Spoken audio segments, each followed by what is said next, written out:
Good morning. Welcome to the King's Report for May 23rd, 2018, the 9th year of Chungi, 4th month and 9th day by the heavenly calendar.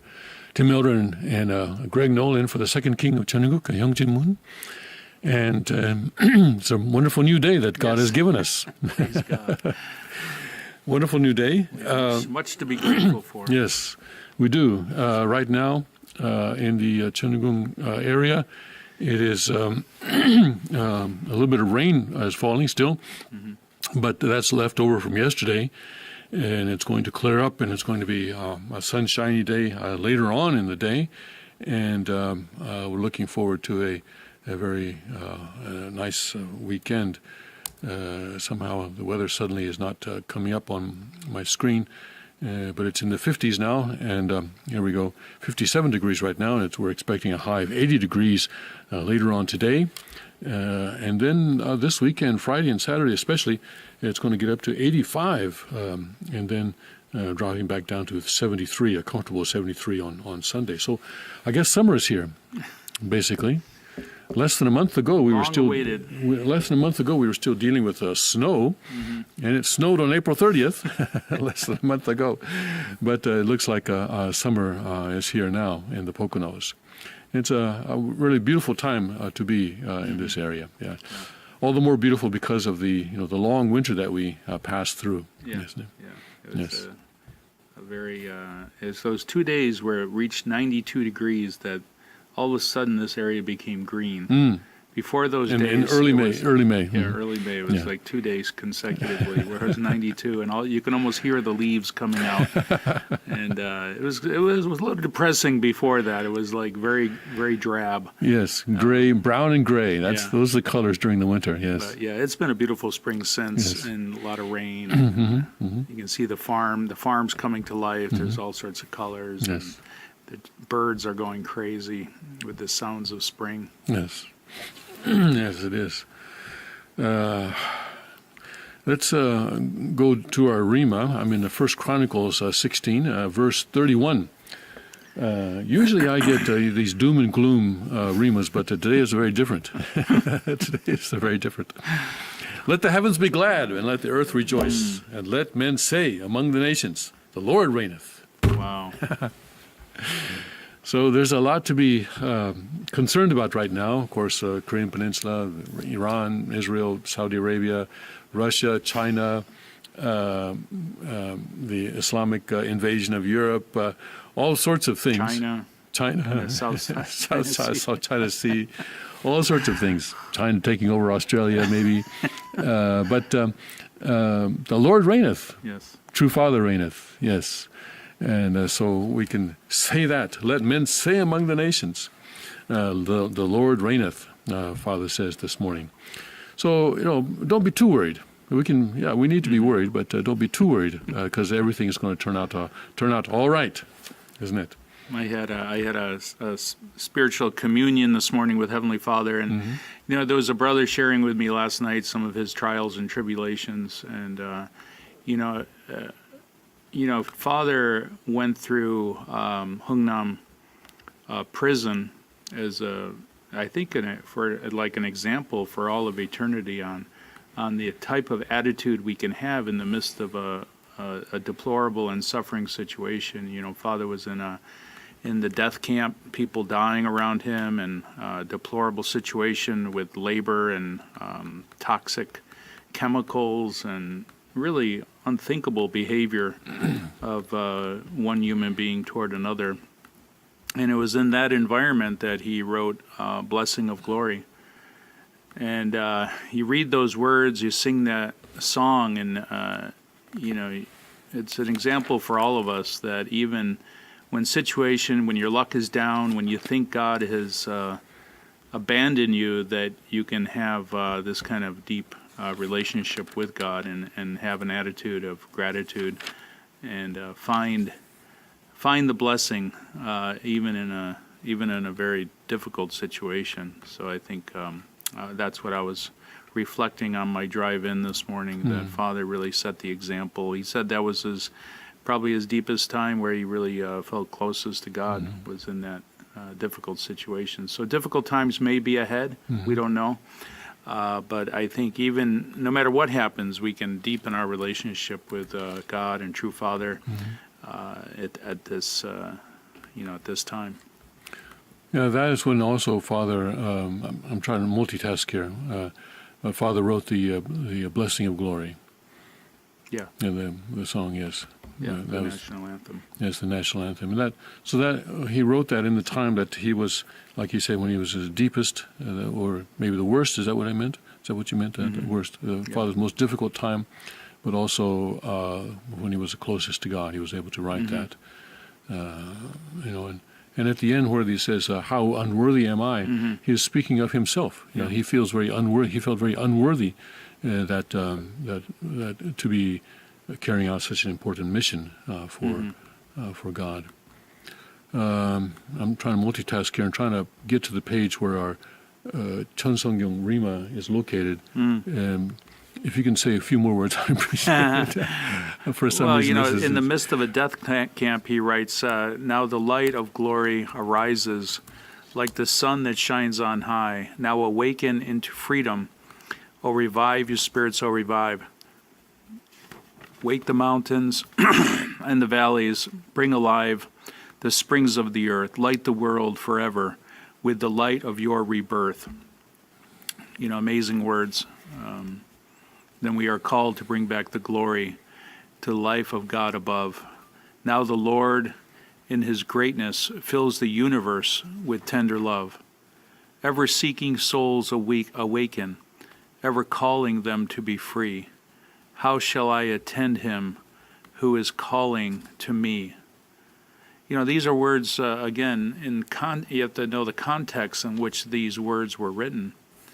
And, is literally a situation where he was not being fed. He was in a death camp, doing hard labor every day, sleeping next to a smelly toilet every night, where the only comfort he received was, the insects that were near him, just an awful situation, and he was able to come up with this kind of... Yeah, and in the fourth verse, the words that True Mother focused on at her remarks last year, October, I guess it was, when she spoke at her birthday celebration. In the fourth verse, it's not in the English translation, and I don't know how we can really incorporate this in the English translation, but what Father says in the fourth verse mentions, as being intoxicated in love. That it's by God's grace that I'm intoxicated in love. And she focused on those words. That's very beautiful. If there was some way that we could work those into the English words, that'd be great, but I don't know how we would. Anyway, okay, I'm ready with the Cheonseongyung Rima now. It's on page 1365 of the electronic edition that I have here, starting at the bottom of the left-hand column. He's talking about the significance of the 1800 couple blessing. This is in the chapter the book of True Families, and chapter 3. I blessed the 1800 couples this year. Originally, their blessing should have taken place last year in 1974, but it was all right as long as I performed the blessing before April of this year. It was actually done in February of 1975. From the time the blessing ceremonies were first held in April 1960 until April of this year, we are still keeping within the 14-year period. That is why I conducted the blessing in February, and so we have achieved all this within 14 years. Thus, in keeping with the completion of the second 7-year course of the Unification Church, the 1800 couples blessing conducted on the global level signifies that we have laid the foundation for worldwide restoration. So what are the 1800 couples? The number 18 is the sum of 6 plus 6 plus 6. The number of couples corresponds to this and represents our gaining supremacy over the satanic world completely. Having laid the global foundation, we can conclude that we have entered the era in which we can move the nation and the world according to God's will. This word spoken, this was December 1st of 1975. Father, of course, came to the United States in the early 70s, and then, the Day of Hope tours. I actually didn't join until after Madison Square Garden in 74, October of 74. But before I joined, there was the Day of Hope tours, and and initially, Father was welcomed everywhere he went. He was given the key to the city, wherever he went, and the governors would issue special proclamations, honoring Father. But of course, it changed. I think the big thing was Watergate. And in December, I believe it was around December of 1973, Father had a full-page ad published in many of the major newspapers in America with say "Forgive, Love, Unite," and then some kind of words, and then also Father's picture was there. And I actually remember seeing that ad. I had not joined. I was still going to college in a small college in Wisconsin, in southern Wisconsin, and I was living in I was a senior then, so we were not in a regular dormitory, but in a kind of it was a home that had been converted into student housing, and one of the people in that housing, I think probably out of her love for President Trump, posted President Nixon. Who's president now? President Nixon. At least I'm not saying it's Reagan.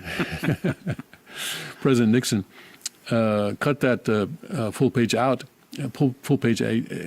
out and posted it on the bulletin board there in our little place there. And I read it on that bulletin board. I remember reading it, and I remember how I reacted too. I'm sorry to say, I reacted well. Okay, we got this nice. I'm sure he's a very nice man.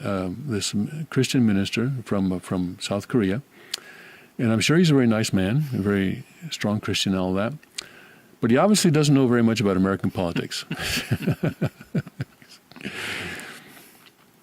And I had a chance to mention that to Dan Pfefferman later on, I think, who had a strong role in creating that ad. And he sort of nodded, yeah, probably a lot of people reacted that way. But I think that was my first, that was the first time that I saw Father's photograph. And I think maybe that was one of the conditions maybe for me to be able to join the Unification Church. Less than a year later, actually, in October of '74. But anyway, that was the sort of the turning point, I would say, in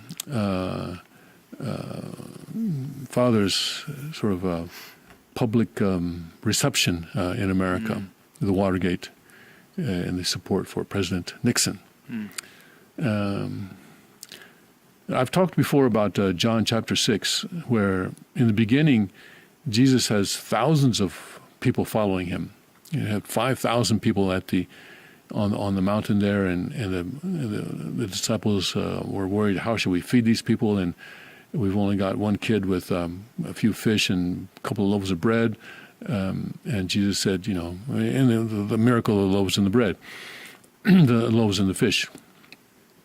And then I'm sure, of course, once it got around that Jesus was handing out free food, probably thousands more came following him. So much so that in John we read that Jesus kind of ran away. But then in the middle of the chapter, he starts talking in ways that must have been, and I try to put myself in the position of people at that time, and must have been just incredibly shocking. Basically, if you read it, it's almost as if he's saying, hey, give me a knife. I'll cut off some meat in here and I'll give it to you. Eat my flesh and drink my blood. It's almost, to the people of that time, it must have seemed that he was advocating cannibalism. Just this was something that they could not accept. And so in verse 66, it says that, I don't have it in front of me, but from that time, many disciples no longer walked with him. And I wonder, does that include some of the 12? Because it says many disciples no longer walked with him. Does it include some of the 12? I don't know. It doesn't really go into that too much. But Father and Jesus, of course, very similar in that way, I think, where Father says, gather lots of people, gather lots of people, gather lots of people. So then we do everything we can to gather them, and he does everything that he can to to turn them off. But Father, is giving God's word and giving God's standard as a prophet should, and that's what that Forgive, Love, Unite ad was all about as well. To proclaim God's position in that situation, because President Nixon was an important figure in God's providence, in the sense that he was standing up against communism, and it was a very crucial time for America to fulfill that role, and for the President of the United States to fulfill that role. So after Nixon resigned, we got Ford, and then we got Carter. And Father got up at Belvedere and says, "We got to cut Carter." We got to cut Carter. In Korean, these are very cut and Carter are some similar pronunciation, and so he would say that in Belvedere. So it became a very difficult time for America and for the world after that, lacking the strong anti-communist leadership that Nixon was providing. Even though he went to China and so forth, and he negotiated the end of the Vietnam War, but he was standing up very much to communism in that sense. So the 1800 couple blessing was performed in 1974, and I'm sorry, 1975, February 1975. And this entered the era when we can move the nation and the world according to God's will. Yeah. Anything to say? Yeah, it seems like always God is trying to separate good from evil, and creating these conditions where people have to make a difficult decision. Yes. And that's the important word here, condition. Father sets conditions. So it's not that after the 1800 couple blessing, Father was then able to call up the United States President and say, "Hey, today I need you to do this." It's not that kind of a situation, but it's a condition whereby these things can happen in the future. And this is the concept of a condition. This is something where someone needs to write a PhD thesis sometime later on. But the role of conditions in Father's providence is very, I think, poorly understood by us. But it needs to be understood much more thoroughly. For example, people say, "Oh, Father declared that the Han Mother was one with him. And so, therefore, she is one with him, and therefore she cannot fall." But it's a condition. It's not. So Father's making conditions, and condition and actual sort of external reality are always, I would say, not usually, sometimes, but always different. And we need to understand that these conditions have been laid, but the external reality that actually meets that condition is yet to be achieved. It's sort of the Father would say that I've paved the road from the bottom of hell to the top of heaven, and I've given you even a car to travel in. So, but we still have to travel that, though. We still have to step on the gas, right? We still have to turn on the ignition and put the car into gear and move it forward. So. The fact that Father has established these conditions does not mean that everything is finished. We still have our portion of responsibility. Always there is the human portion of responsibility that has to be fulfilled. I think that point is often misunderstood and often missed. But each blessing that Father performed laid certain conditions. And the 1800 couple blessing laid this condition that having laid the global foundation, we can conclude that we have entered the era in which you can move the nation and the world according to God's will. And foundation is one word that Father would also use often, condition or foundation. Here he uses the word foundation. Kiban is foundation, chokon is condition. And he uses those words a little bit differently as well. And someone needs to study that as well. What is the difference between a foundation and a condition? Yeah. All right. Let's. Shall we go to the news? Mm-hmm. Okay. Yesterday, King talked in great detail about the Washington Post article. I wish someone would check the print edition. I was looking at it this morning again, and it may have already been published yesterday morning in yesterday morning's edition in the style section of the Washington Post. Although we understood that it was going to be in the Sunday magazine, but I'm not so sure that that's the case anymore. I wish someone in Washington would check maybe yesterday's Washington Post. Well, of course, pretty soon we'll be able to, maybe in a couple of days we'll get it here in the library. We'll be able to check it directly, but we'll have to see. Let's go through Drudge's headlines this morning. There's a Democrat who's saying we'll impeach Trump if we win back the House. Of course, they've been saying that all along. And New York Times columnist worries that Mueller investigation actually helping the president. Uh-oh, the secret is out. They've discovered the secret. We better watch out. Well, the swamp is exposing itself Yes. through Mueller, I would say. That's right. Because, the poll, the Rasmussen Daily poll, is back up to 50%. President Trump has been going between 47, 50. I don't know if it's ever been to 51 recently, but for the past several months, he's been going along that line. West Hollywood to present Stormy Daniels with the key to the city. Why isn't that shocking? Why isn't that shocking? Cohen partner flips, so that investigation going this way. Yeah. American suffers brain injury after sound incident in China. Uh-oh. This was happening in Cuba and now in China. That came up just in the last hour or so. I'm going to have to take a look at that. I haven't seen it yet. The American military is running out of bombs and parts to make more. Oh, well. China probably has all the parts. China has probably all the parts, yeah. This is a problem when you outsource everything to China, including your military. Yeah. Drought intensifies in Southwest. Rivers dry up. Yeah. Not a good time to buy real estate in the Southwest. Yeah. Well, maybe a good time if people are selling. Well, I don't think it's quite reached that level yet, but I'd say in 10, 15 years, you don't really want to have very much holdings in the Southwest.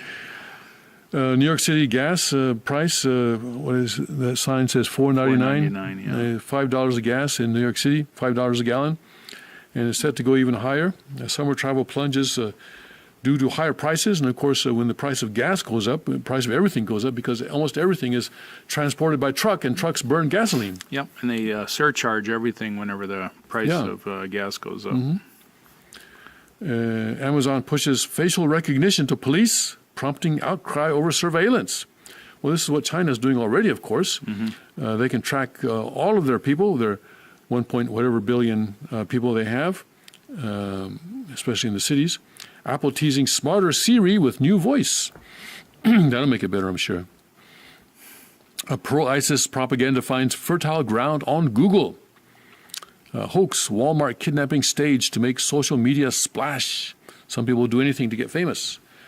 Landmark lawsuit claims Monsanto hid cancer danger of weed killer for decades. Yes. Yeah, we need a big class action against Monsanto. Rattlesnake plunges from tree into kayak and then starts attacking. Oh my goodness. Drudge in his animal stories again. 40% of Americans can't cover $400 emergency expense. House overwhelmingly passes bipartisan prison reform bill, but apparently it has a problem in the Senate because not that people in the Senate don't like prison reform, they want sentencing reform. So we have two things here: how to treat people who are already in prison, and how to treat people who are about to go to prison. And people in the Senate want to combine the two. And so this bill a lot of things are going to happen in the Senate with regarding this bill.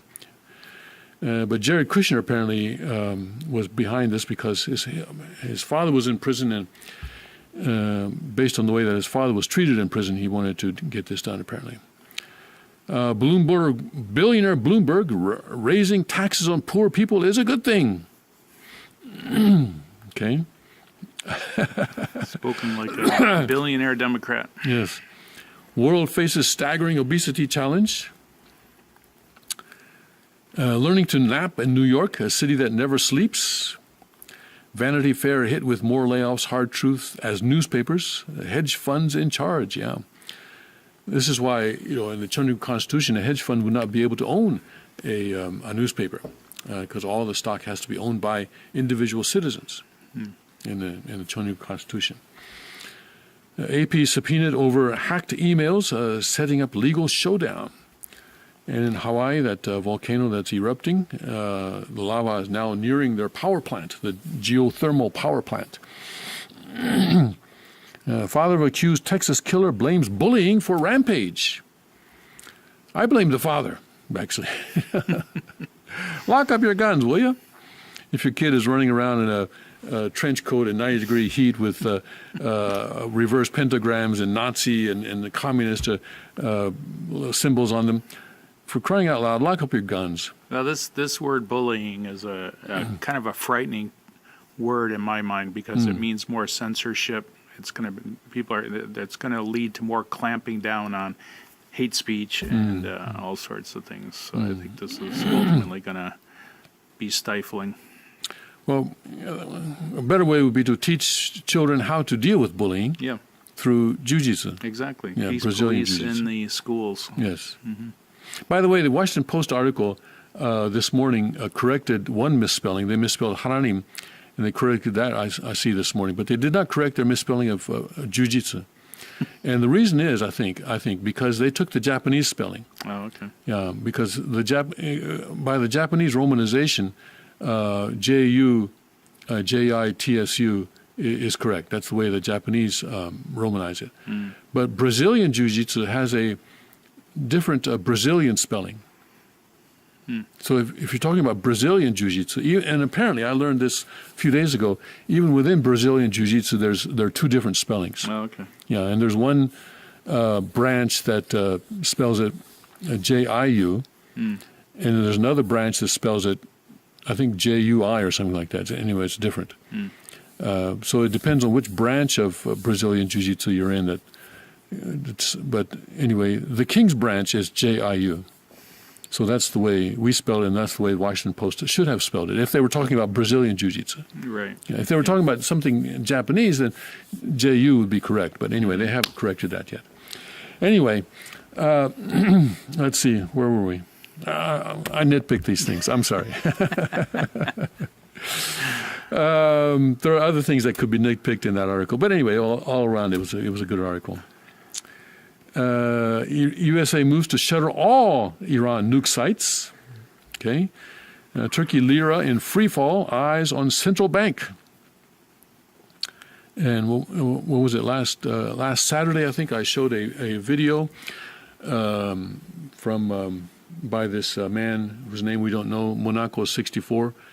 He talked about the scourge of central banking, and he talked about how, he talked about the history, about how the first central bank in England came about when William of Orange was brought over from Holland to become King of England, and central banking was already in practice there. This was in the 17th century, and so then the Bank of England was chartered soon after that, and that's basically the origin of central banking in England, and but he went through and how about how this is a tool of oppression.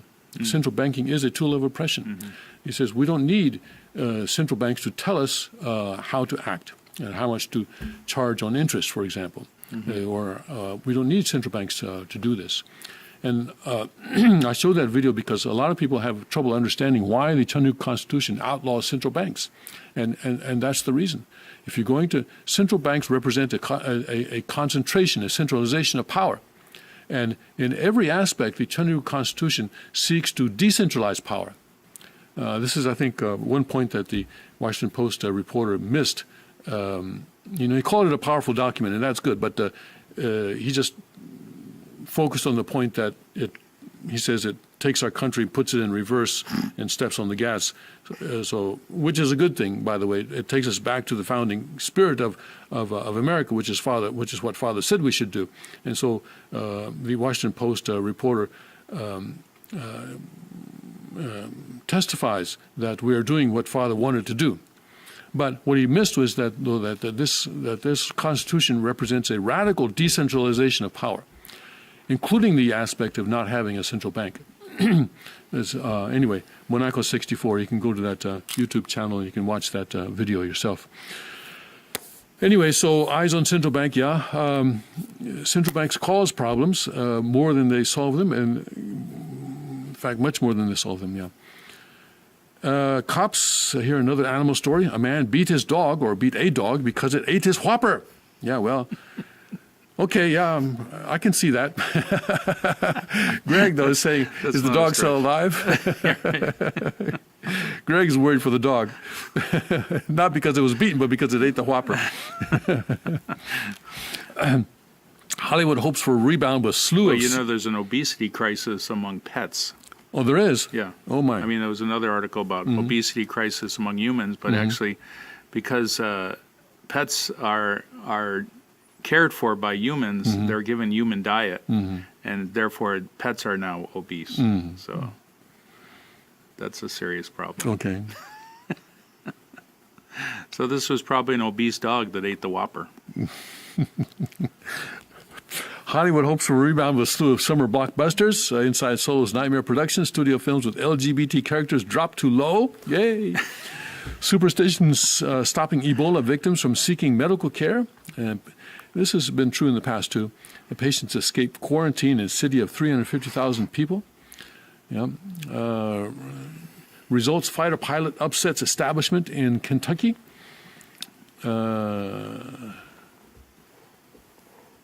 Not sure is this about a horse race or is this about a fighter aircraft? I'm not sure. I think he's a politician, and he won a political race. Oh, I see. Okay, I see. He won a race. Okay. Whenever you talk about Kentucky, you never know.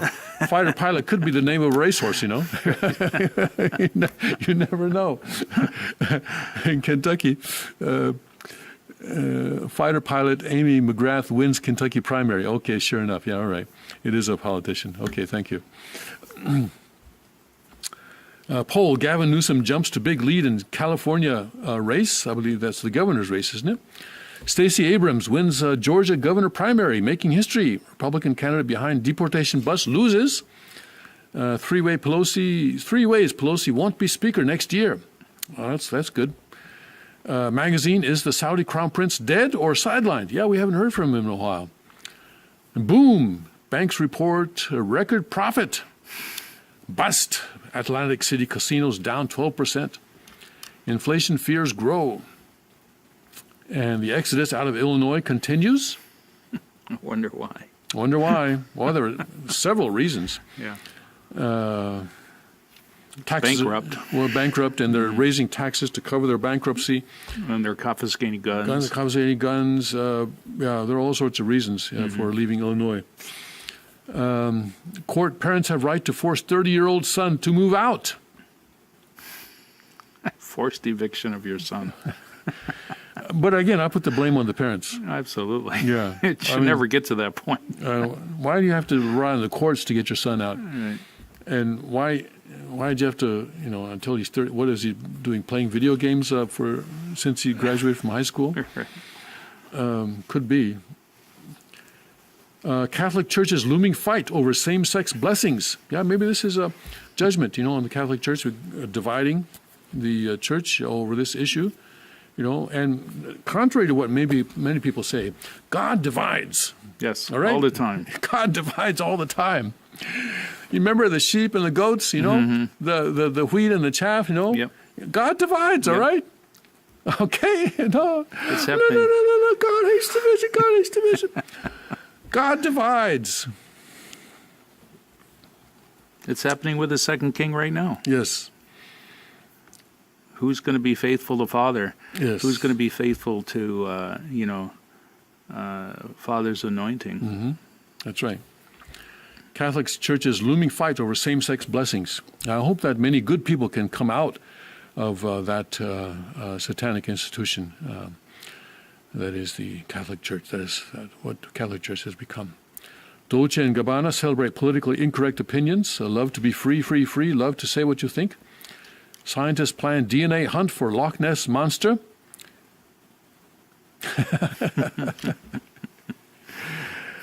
I guess the question that comes is why. But anyways, people get paid to do this.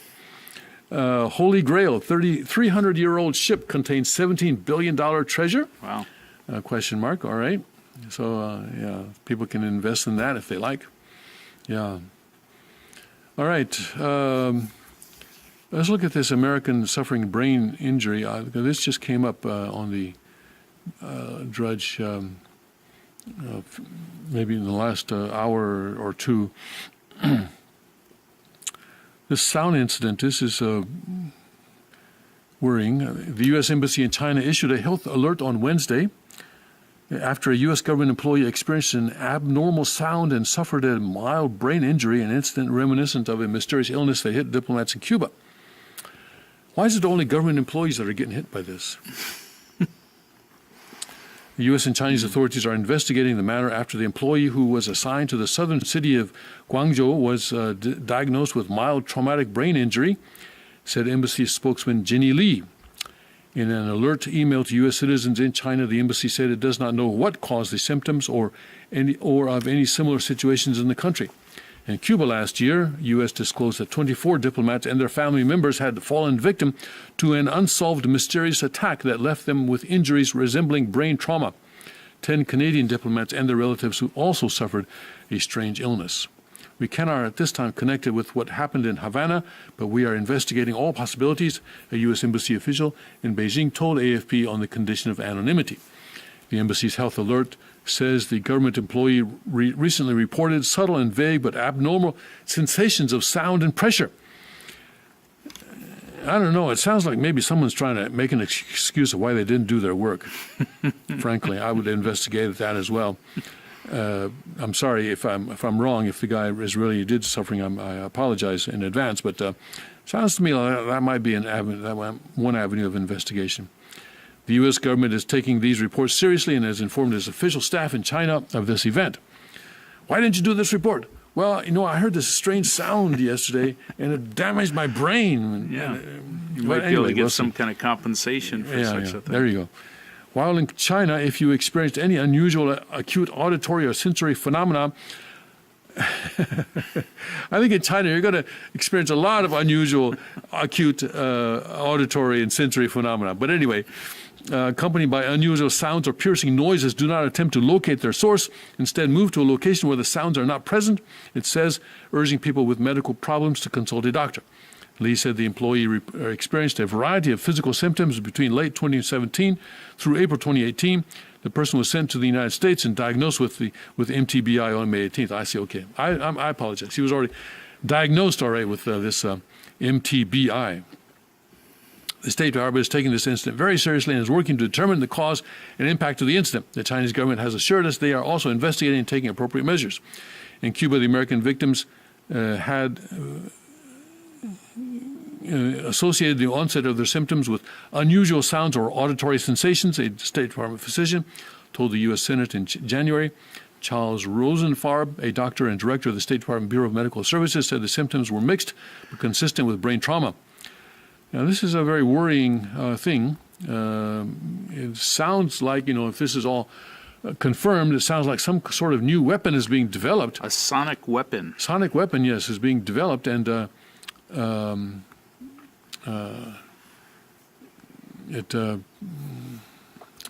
especially we guess by the communists, although we don't know. Because a lot of these sounds, this weaponry cannot be heard with the normal ear. Mm-hmm. It happens something on another frequency. Mm-hmm. Okay.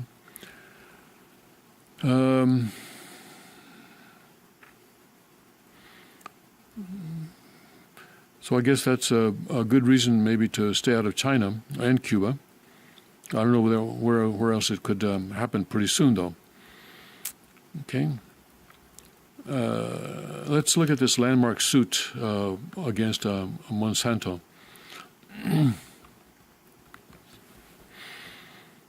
This is in the Guardian newspaper in the UK. In June, a California groundskeeper will make history by taking company to trial on claims it suppressed harm of Roundup. Yeah. So is Roundup still in the market? Yeah. Did they change the formula?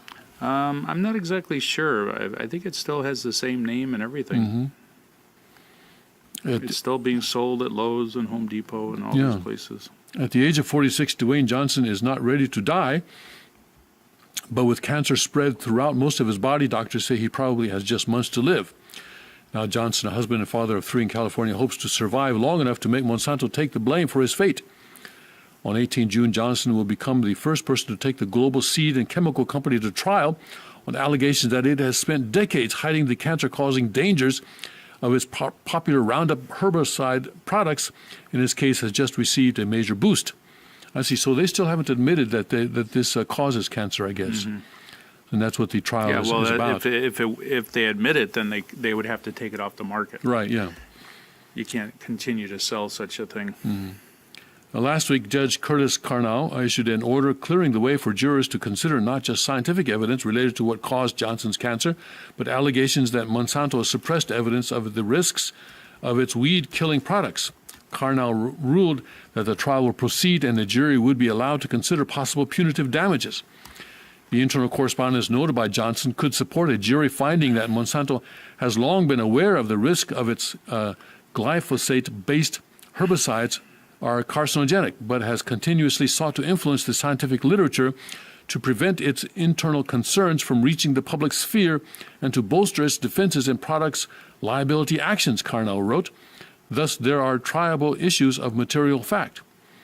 Johnson's case, filed in San Francisco County Superior Court in California, is at the forefront of a legal fight against Monsanto. Some 4,000 plaintiffs have sued Monsanto, alleging exposure to Roundup caused them or their loved ones to develop non-Hodgkin's lymphoma. Another case is scheduled for trial in October in Monsanto's hometown of St. Louis, Missouri. The lawsuits challenge Monsanto's position that its herbicides are proven safe and assert that the company has known about the dangers and hidden them from regulators and the public. The litigants cite an assortment of research studies indicating that the active ingredient in Monsanto's herbicides, a chemical called glyphosate, can lead to NHL, that's non-Hodgkin lymphoma, and other ailments. They also cite research showing glyphosate formulations in its commercial end products are more toxic than glyphosate alone. The International Agency for Research on Cancer classified glyphosate as a probable human carcinogen in 2015. Monsanto championed falsified data and attacked legitimate studies that revealed dangers of its herbicides and led a prolonged campaign of misinformation to convince government agencies, farmers, and consumers that Roundup was safe, according to Johnson's lawsuit. We look forward to exposing how Monsanto hid the risk of cancer and polluted the science, said Michael Miller, Johnson's attorney. Monsanto does not want the truth about Roundup and cancer to become public. Monsanto has fiercely denied the allegations, saying its products are not the cause of cancer. The IARC finding was wrong, according to Monsanto, as are studies finding glyphosate and glyphosate-based herbicides like Roundup to be potentially carcinogenic. Monsanto points to findings by the Environmental Protection Agency, You can always trust which we them. can always trust. Always trust Yes. them. Yeah. And how many of the people there used to work for Monsanto, I wonder? Exactly. Yeah. Exactly. Yeah, It's a so revolving door. It's a revolving door. And other regulatory authorities as backing its defense. Glyphosate-based herbicides are supported by one of the most extensive worldwide human health and environmental effects databases ever compiled for a pesticide product, Monsanto states on its website. Comprehensive toxicological and environmental fate studies conducted over the last 40 years have time and again demonstrated the strong safety profile of this widely used herbicide. The company spokesman did not respond to a request for additional comment. How the Johnson lawsuit plays out could be a bellwether for how other plaintiffs proceed. If Johnson prevails, there could be many more years of costly litigation and hefty damages claims. If Monsanto successfully turns back the challenge, it could derail other cases and lift pressure on the firm. According to the court record, Johnson had a job as a groundskeeper for the Benicia Unified School District, where he applied numerous treatments of Monsanto's herbicides to school properties from 2012 until at least late 2015. He was healthy and active before he got the cancer diagnosis in August 2014. In a Johnson deposition, Johnson's January. January deposition, Johnson's treating physician testified that more than 80% of his body was covered by lesions. Oof. And that he probably had but a few months to live. Johnson has improved since starting a new drug treatment in November, but remains too weak sometimes to even speak or get out of bed, his attorneys and doctors state in court filings. Monsanto's lawyers plan to introduce evidence that other factors caused Johnson's cancer to challenge the validity of the science Johnson's claims rely on, and to present their own experts on research supporting safety.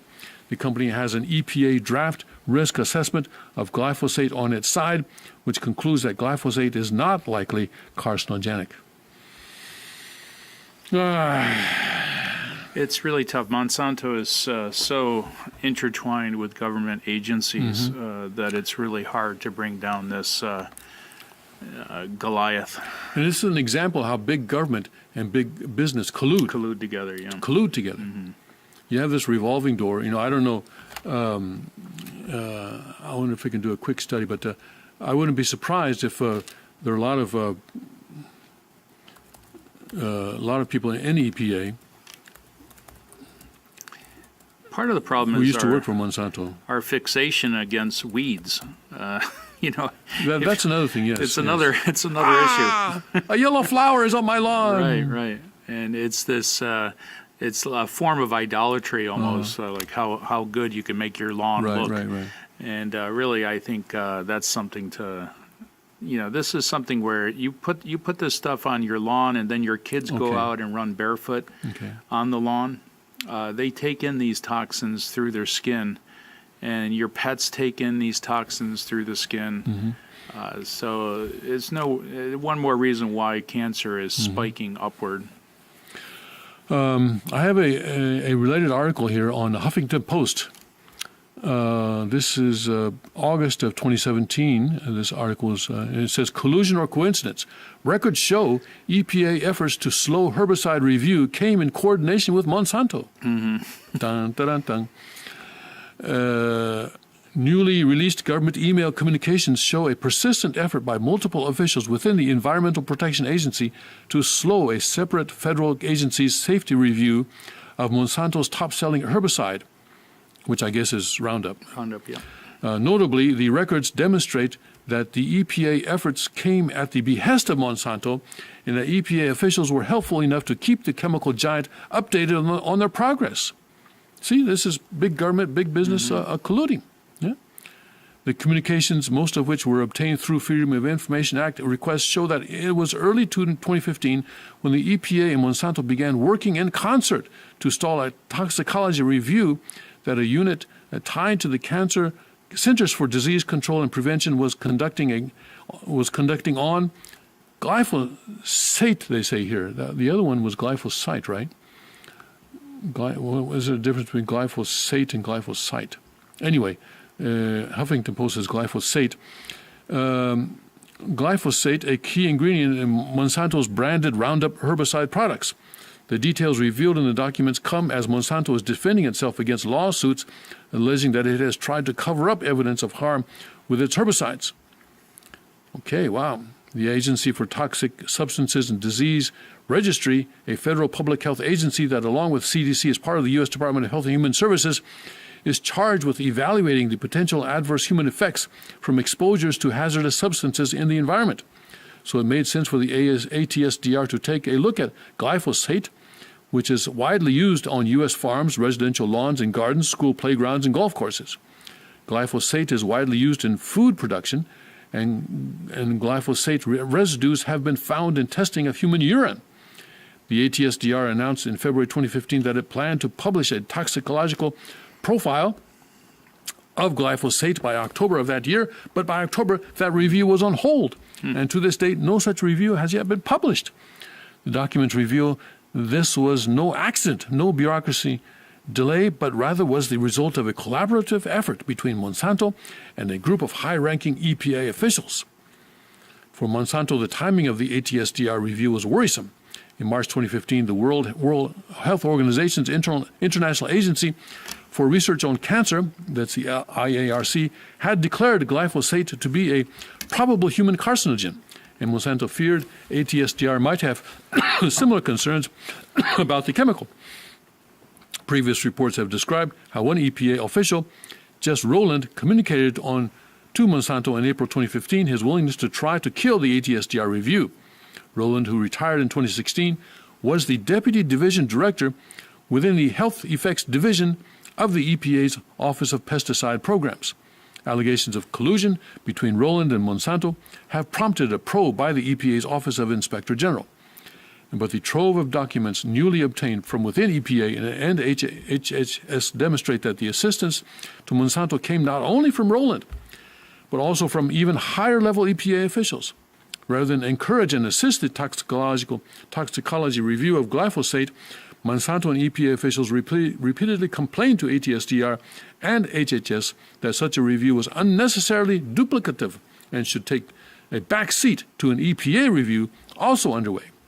The following timeline shows how the events unfolded. So anyway, they have a timeline there.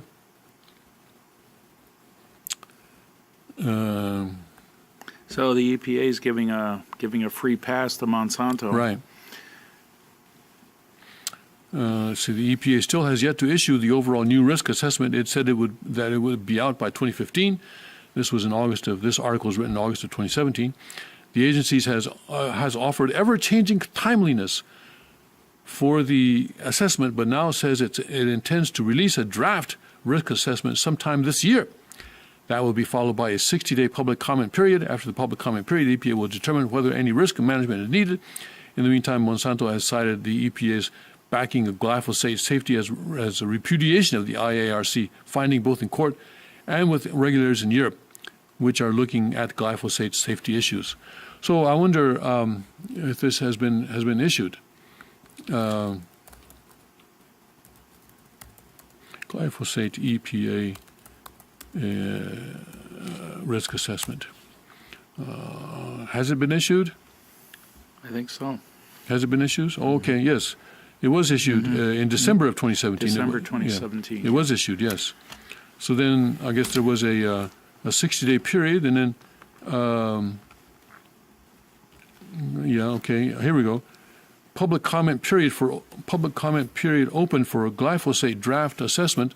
That began in March. This is a EPA news release released on March 2, 2018. EPA has opened the 60-day public comment period. Comments are due by April 30th, 2018. So that was the end of last month. The draft risk assessments and supporting documents are available in glyphosate's registration review. All right, so I guess now the public comment period, I guess, has ended. So now they have to decide whether or not to do anything about it. That'll take another 10 years. So, okay.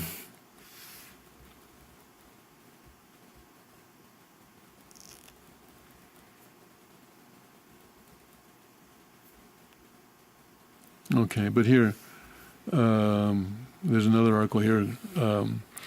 Flawed EPA analysis rejects finding that glyphosate is a probable carcinogen.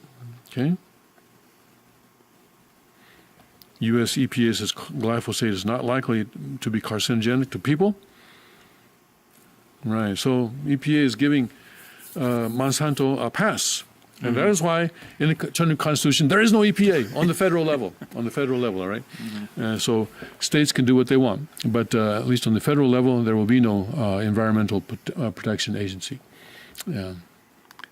And this is the kind of where government becomes the biggest polluters. Yes.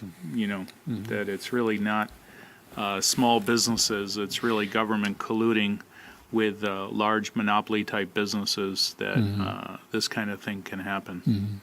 And even when there's public outcry, like in Cheongilguk, the free market would determine much of environmental restrictions that occurs on a local level.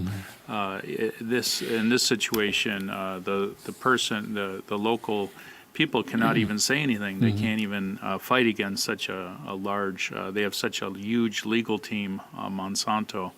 And it's very difficult to mount, some kind of an offensive against this polluter. Because it goes into the running water, it goes into our drinking water, it goes into our And it says that even entire food supply. traces have been found in human urine. Yeah. Yeah. Oh, yeah. It's a serious thing, and it affects the microbial health of soil, because it not only kills insects, but it kills all the Well, it's supposed microbial to, life. It's in supposed to kill soil. weeds, right? The dandelions and such. Yeah. Yeah, so it kills a lot more than just what it's supposed to kill. Yeah. And by the way, do we have weeds? Is that a valid concept? It's just people have determined certain plant life to be undesirable. But a lot of weeds are edible. They are, and, yes. very healthy. Dandelions being one of them. Dandelions being one of them, yes, yes. And yes, we seem to have a large crop of those again this year already. Go out and eat your dandelions. Go out and eat your dandelions, yes. Okay. All right. Maybe that's enough for the Monsanto situation. But yeah, if you're using Roundup, maybe not such a good idea, huh? Maybe stay away from Roundup. Yeah, because it does, your children, when they walk on grass that's been treated with Roundup, also, it becomes on their clothes, it gets on their skin. It should be a real top health concern. Do you have any recommendation how to, I don't want to say weed, but how to manage undesirable vegetation? Wood chips are really good. Wood chips? Yeah. Mhm. Yeah. Well, that covers up the grass, though. Yeah. Well, it covers up the area where you don't want weeds. I see. For example, like in a garden I see. situation. Oh, I Yeah. see. Yeah, wood chips are a good way to replenish the soil with minerals and all sorts of good compounds, and it represses weed growth. That would be one in a garden situation. And, don't be so picky about a perfect lawn. Grow food instead of grass. That's be my suggestion. Yes. Because you never know when you might need more food. And it's better to grow your own food. Don't rely so much on the grocery store. Grow your own food. And dandelions are among that. Yeah. Yeah. Okay. Yeah. We add dandelions all the time to our salads. Let's look at another article just came up on Drudge again very recently. Kids 13 and 14 allegedly kill a woman for phone and video game. See if we can learn any lessons about self-defense from this. See, a phone and a video game device, that's what two teenagers were allegedly after in a burglary that turned into a murder, according to the Fort Worth police. Officials with the department said in a statement released Tuesday that the two boys, aged 13 and 14, were arrested on a capital murder charge in the fatal shooting of a woman in her Fort Worth apartment. Officials withheld the suspects' names. According to the report, the victim, Yesenia Gutierrez, was home with her 3-year-old son Friday, May 18th, around noon, when the break-in happened at the Manitoba Apartments in Fort Worth. The woman was later discovered in a pool of blood by her husband, Carlos Landa, after he arrived at the scene. According to the police report, Landa said he was at work when he received a text message from his wife at approximately 11:05 a.m. He said the message asked him to answer his phone. Police said Landa responded to the text message asking what was wrong. When Gutierrez did not respond, Landa became concerned and left work early to head to her apartment. When Landa arrived, police said he saw the apartment door kicked in and his bleeding wife on the floor. Police said he tried to help his wife and was covered in her blood when they arrived. The 3-year-old boy was not injured. Members of the Gutierrez family said she fought to keep the burglars out of the room where her son was. Fort Worth police later located the suspects after reviewing surveillance video from the area, talking to other residents, and coordinating with members of the department's robbery and gangs unit. According to the statement, officers subsequently detained the unnamed adult who ultimately led them to a possible weapon used in the attack and also to the two suspects. According to the police report, the suspects appeared to blame each other for the fatal shot. Investigators said they located suspect one of the juveniles, at about 6 p.m. Suspect one claimed he was a 300 Crip Mafia gang member. He said that he kicked in the door and demanded Gutierrez's phone. He said the lady willingly handed over her phone and he walked outside to wait on the other suspect. Police said They located suspect 2 the next day. I don't get this. If they took her phone, why was she texting her husband? How was she texting her husband? I don't understand that. Well, she might have sent the text before she handed over the phone. I see. But why did they attack her if she gave over her phone? So this is what suspect 1 is saying. He says, all I did was take the phone. Then I went out, and I don't know what happened after that is what he's saying. I see. And so he's blaming suspect 2. Suspect 2 located him the next day. Suspect 2 says that he and suspect 1 looked in the windows of the victim's apartment and observed a video gaming device. He told officers they thought it would be an easy lick. Suspect 2 told police that suspect 1 allegedly kicked in the door and that suspect 1 demanded the woman's phone. He also says suspect 1 allegedly shot the woman in the back of the head after she turned away from him. That all according to the police department. But the mother, of course, said her son never entered the building. Okay, never.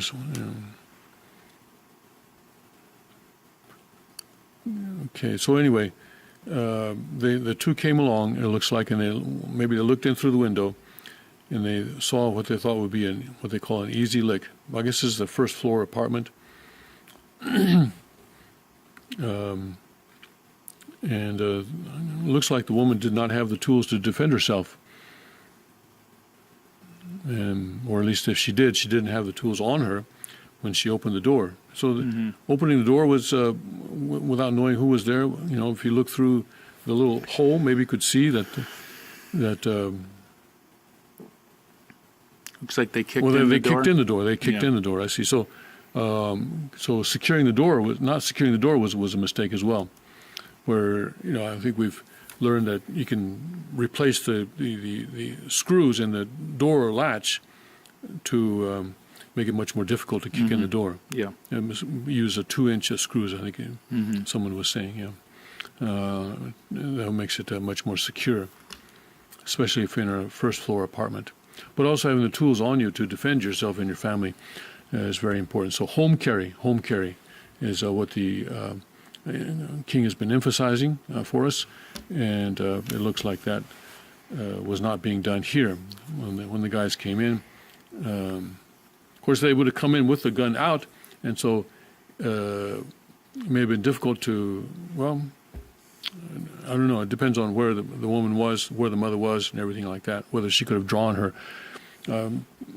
firearm in that situation. But anyway, it's bad things happen. Sad situation. Yes, bad things happen. All right. Let's look at this prison reform bill. I'm interested in this because the United States has the highest per capita prison population of any country in the world. And that's a sign for many people are there for nonviolent crimes. That's one thing.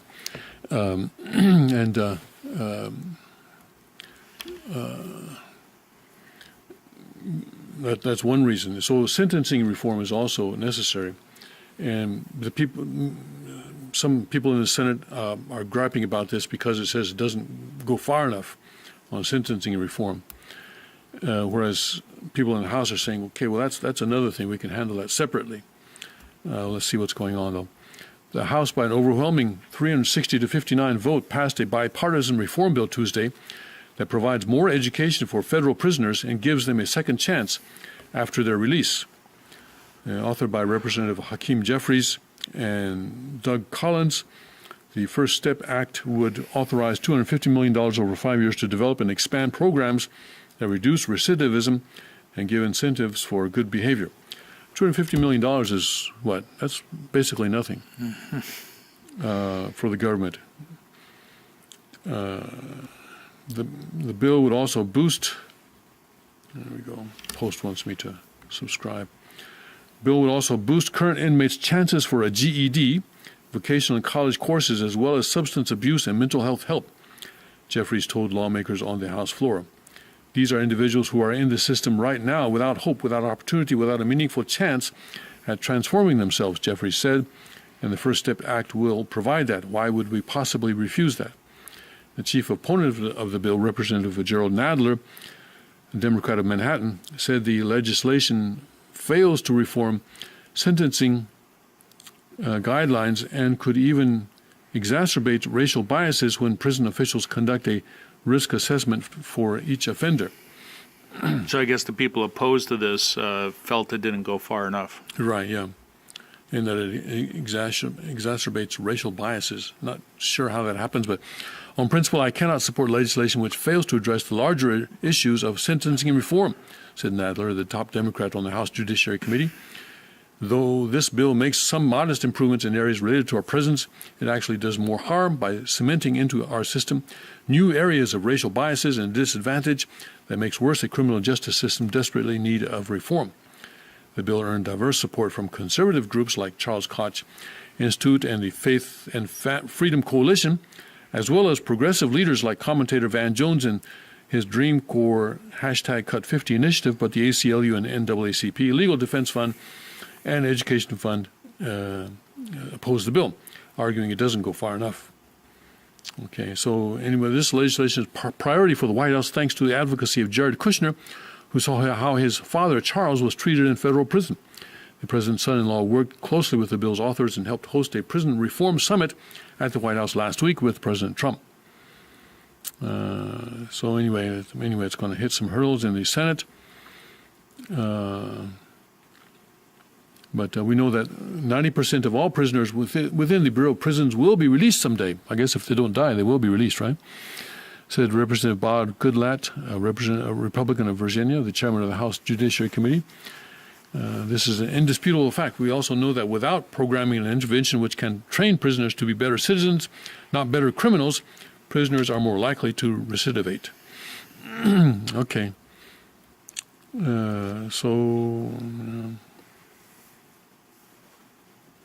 We are hopeful that with the business community's belief in second chances and reforms to our prison system, the U.S. will see a reduction in the recidivism rate through the removal of these barriers to opportunity. Yeah. Well, prison reform is certainly a very important thing, and sentencing reform is perhaps a larger issue. I can see that, but I guess you can't do everything at once. I guess that's what the House is saying, what the White House is saying, I guess too. But people in the Senate, I want this to be an opportunity to address the larger reform, especially with the nonviolent offenses. For example, gun offenses. There are plenty of cases where people are jailed in relation to a gun. Somehow, the presence of a firearm. For example, driving into New Jersey from Pennsylvania with your firearm. Yeah. That won't be federal prison. That'll be probably state prison, but you can get a long 5 years, at least 5 years, minimum 5 years, yeah. Right? Sentence there in New Jersey. Seems like if you mistakenly go into New Jersey, you have your Pennsylvania conceal and carry, that the cop would just say, okay, quickly go back to Pennsylvania, rather than hauling you off to prison. Doesn't that make sense? I mean, it would, yes, but that's not how the New Jersey police are trained. No. If they see a gun, if they see a firearm, they get all excited. And, we're Pennsylvania police, state police. They don't get excited. Oh, you have a firearm? Okay, well. Right. You don't touch yours, I don't touch mine.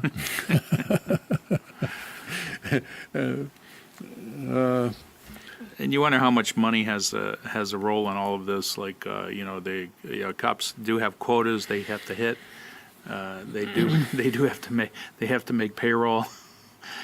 So I mean, we all understand that with speed traps, but you wonder about all the other arrests that happen. There's a money trail involved in every arrest. I was working in the recent election with a man whose wife is a police officer, and she came by and brought him lunch and stuff like that. And she's a police officer, I think, in that particular town. And after she was gone, he started bragging about her. He says, "My wife, she wrote $30,000 worth of tickets last year." Right. And this is a small town. Yeah. A very small town. $30,000 worth of tickets by one officer. in 1 year is quite a lot, You actually. get promoted for doing that kind I of was stuff. very careful how I drove out of that town. Yeah. Oh, boy. So anyway, and I think she got some kind of reward for it, too. Yeah. Anyway, her husband was very, very proud of her for that. He was a retired police officer. Let's look at this report on the Saudi Crown Prince. He was doing a lot for a while. Then, wow. Now, Sidelined? well, the headline is, are reports of Mohammed bin Salman's death greatly exaggerated? Has Saudi Arabia Crown Prince Mohammed bin Salman been assassinated, had a breakdown, or gone into hiding? Or is it just that wild internet conjecture? This is The Spectator magazine. I've heard a lot about this magazine. It's not I think it's a reputable magazine. I ask only because he has barely been seen in public since prolonged heavy gunfire was heard at the Royal Palace in Riyadh in the middle of the night on April 21. Okay. Well, I hadn't heard about this anyplace else. At the time, Saudi state media dismissed reports on Twitter and elsewhere that the shots were the sound of a coup taking place, insisting instead the semi-automatic gunfire was merely aimed at a recreational drone that had flown too close to the palace walls. In this age of fake news and heavy Arab media censorship, it's hard to know who to trust. Well, that's also always true. It's always hard to know who to trust. I mean, it's not just, not just in the recently. But what seems certain is that the Crown Prince, previously ubiquitous as the international focal point of a cultural revolution in the kingdom, seems suddenly to have vanished. Social media is ablaze with rumors of the young ruler's murder. Users are sharing reports of a supposedly secret intelligence dossier that states MBS, as the Crown Prince is known, has been shot twice. The editor-in-chief of Tehran-based daily Kayhan, again, Tehran is the capital of Iran. Iran hates Saudi Arabia's guts. So here we know we cannot trust this. This is, it's not hard to know. Okay. It must, to be an impartial source for, unlikely it must be said to be an impartial source for Saudi news coverage. There you go, see. Has written in an editorial, at least 2 bullets have hit bin Salman in April 21, clashes in Riyadh, and it is even possible that he is dead. Well, it's possible that anyone's dead. According to a well-placed source at the British Foreign Office, however, the Crown Prince is alive and well. He was also photographed at the opening of the Qiddiya Project, Saudi Arabia's biggest cultural, sports, and entertainment site on April 28th. So the story must be Iranian fake news, mustn't it? Perhaps to head off talk of assassination, a palace courtier has released a photo of MBS socializing with King Hamad of Bahrain, President Sisi of Egypt, and Abu Dhabi ruler Mohammed bin Zayed. Of course, oh look, but he's wearing a hat, so you can't really see him. But that picture seems a strange way to convince the world MBS is fighting fit. It certainly looks like the man himself, even if a cap is obscuring his eyes. That's what I mean. Yeah, see? That's not the... why is he... it could be a double, yeah. And these dictators, they use doubles a lot. But it's impossible to verify when the photo of the 4 men standing by a swimming pool was taken, when it was taken. Surely, given the gravity of the claims, MBS should have recorded a video statement by now. Is he in hiding or incapacitated? Interesting, when Mike Pompeo visited Saudi Arabia in late April, no photos or video footage of MBS with the U.S. Secretary of State were seen. The State Department did not confirm that a scheduled working dinner with the Secretary Pompeo and MBS had in fact taken place, or that the 2 men had seen each other in Riyadh. Yeah, usually photos would accompany such a visit. And they won't even tell us whether this dinner actually took place. Very suspicious. Very odd, yeah. Very odd. The schedule would have been changed if they had not met, said a spokesperson, somewhat opaquely. The meeting was closed to press. Again, this is odd given the blazing publicity around MBS over the last year. Has he been sidelined by his elders in the Saudi ruling family? Whatever has happened to him, MBS is certainly not short of enemies at home.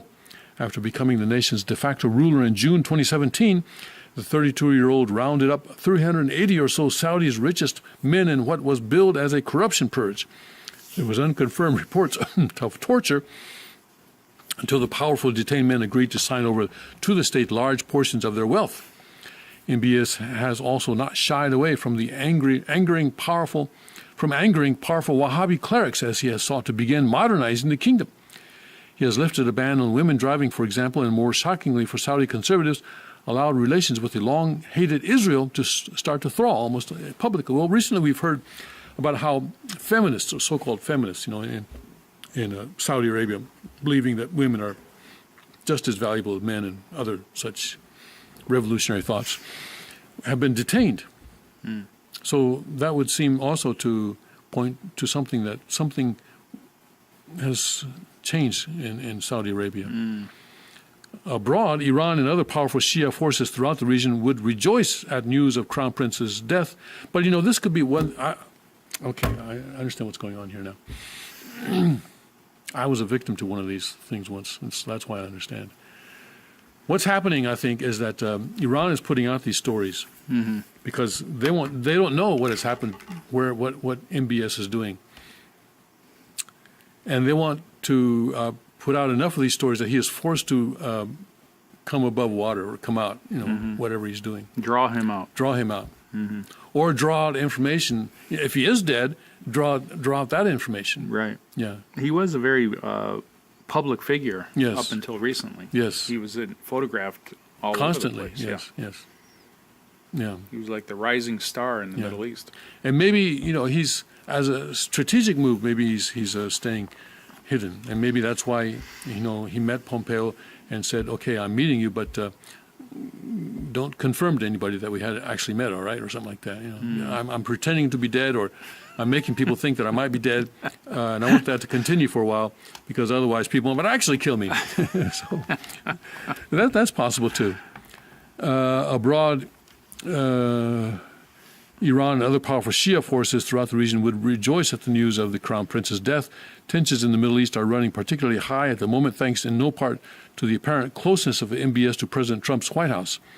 It could be, of course, that MBS, exhausted after a whistle-top media tour of Europe and the United States, is actually holed up on a luxury yacht on a long holiday. But it does seem strange, that's possible, yeah. It does seem strange that his retreat from public view appears to have come soon after the sound of heavy gunfire at the palace.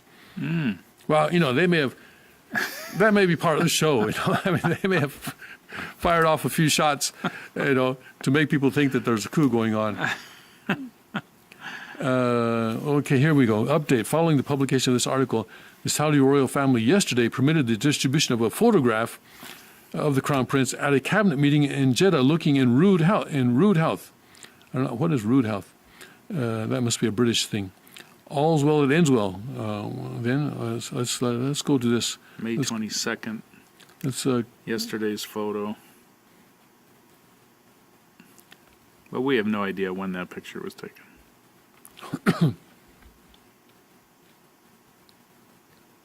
Yeah. Again, we don't know when this was taken.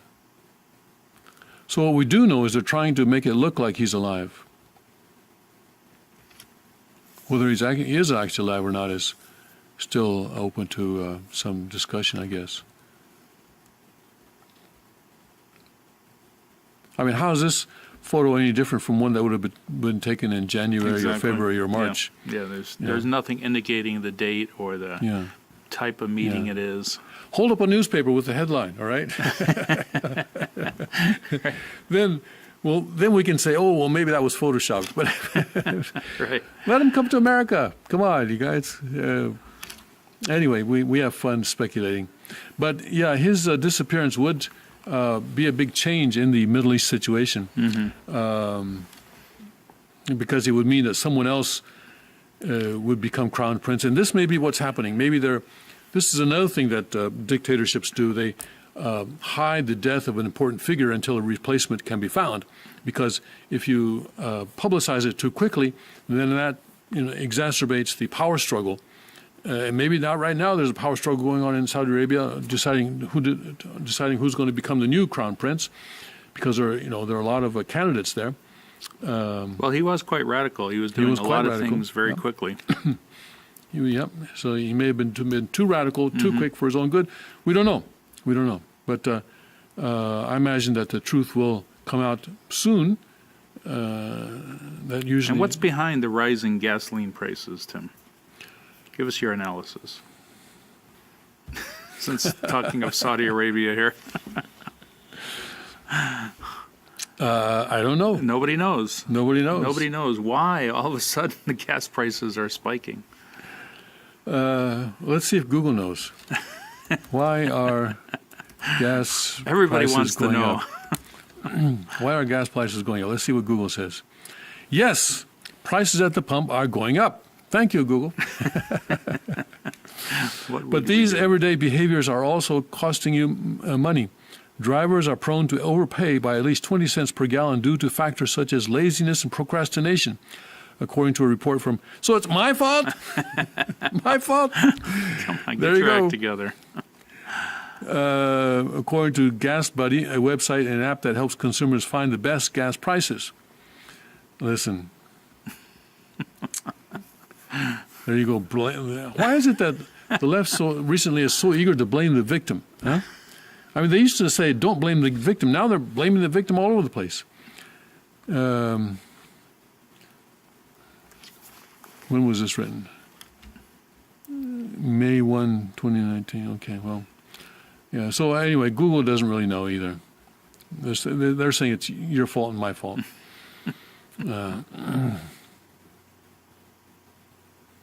Well, one thing I guess is because they're saying it's because Trump pulled out of the Iran nuclear deal. And so, there may be a boycott of the United States. Iran may not want to export to the United States or something like that, or may cut down on the amount of oil that it exports.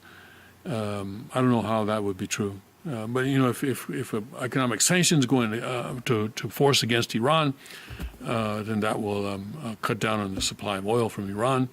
And that's why people But it started going up way before the this whole Iran crisis emerged. Well, then they were speculating that, Speculate. that President Trump would withdraw from the Iran agreement. But anyway, what shall we do? What shall we do?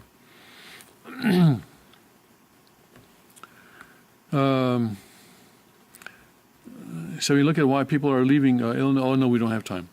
All right, it's already time for us to quit. Please take a look at why people are leaving Illinois, especially if you're in Illinois. Maybe take a look at some of the reasons you might want to pick another state. Yes, Pennsylvania is now the fourth largest state in America by population because it has surpassed Illinois.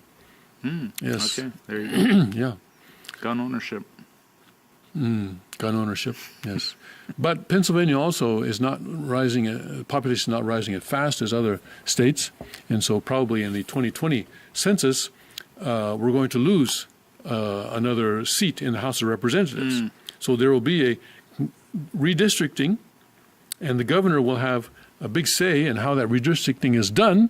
So can you see where I'm going? Vote Wagner. Yes, vote Republican. Yeah. Yes, we need a Republican governor in the governor's house in Harrisburg because otherwise the Democrats, who I have said are part of the Communist United Front in America now, will have too much say on how that redistricting is done, and it will be done to their advantage. And the current redistricting, which was done basically by the Democrats, by the Supreme Court dominated Democrats, is going to give the Democrats at least 2 or 3 seats, at a minimum 2 or 3 seats in the House in this year's elections. And so we want to cut back, all right, want to cut back on that in 2020, after the 2020 census. So all things are going, so it's very important for us to stay involved and stay tuned to what's going on. All right, thank you very much for joining us this morning. Thank you, Greg, for coming in. Thank you, Father, for this wonderful Rhema today that gives us hope. And thank you, everyone, and have a wonderful day. This is a beautiful, beautiful Wednesday. It's Wednesday, isn't it? Yes. Beautiful Wednesday. Thank you. God bless, Godspeed, and may His kingdom come. What you...